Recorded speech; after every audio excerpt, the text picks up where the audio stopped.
மும்மொழி கொள்கைக்கு எதிர்ப்பு தெரிவித்து சென்னை மாநில கல்லூரி மாணவர்கள் போராட்டத்தில் ஈடுபட்டிருக்கிறார்கள். இதுகுறித்த கூடுதல் தகவலை செய்தியாளர் பிரகாஷ் வழங்கிட கேட்கலாம். பிரகாஷ், வணக்கம். போராட்டத்தில் ஈடுபட்டிருக்கும் மாணவர்கள் என்ன தெரிவிக்கிறார்கள்? கள விவரங்கள். தேசிய கல்விக் கொள்கையின் மூலமாக மும்மொழி கொள்கை உள்ளிட்ட பல்வேறு விஷயங்கள் அமல்படுத்தப்படுவதாகவும் மறைமுகமாக இந்தி திணிப்பு நடைபெற்று வருவதாகவும் பரவலாக தமிழகம் முழுவதும் கருத்துக்கள் எழுந்து வருகிறது. குறிப்பாக தமிழக அரசும் இதற்கு கடுமையாக எதிர்ப்பு தெரிவித்து வருகிறது.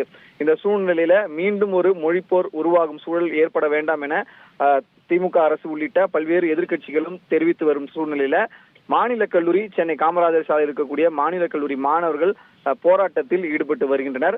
மும்மொழி கொள்கை மூலமாக மறைமுகமாக இந்தி திணிப்பை ஏற்படுத்தும் மத்திய அரசை கண்டித்தும், அதே போல கல்வி நிதி ஒதுக்காமல் காலம் தாழ்த்தி வரும் மத்திய கல்வித்துறை அமைச்சர் தர்மேந்திர பிரதானை கண்டித்தும் இன்று இந்த ஆர்ப்பாட்டத்தில் மாணவர்கள் கலந்து கொண்டனர். இந்த போராட்டத்தில் 100க்கும் மேற்பட்ட மாணவர்கள் மத்திய அரசிற்கு எதிராகவும் மத்திய அமைச்சருக்கு எதிராகவும் தங்கள் கோஷங்களை முன்வைத்தனர்.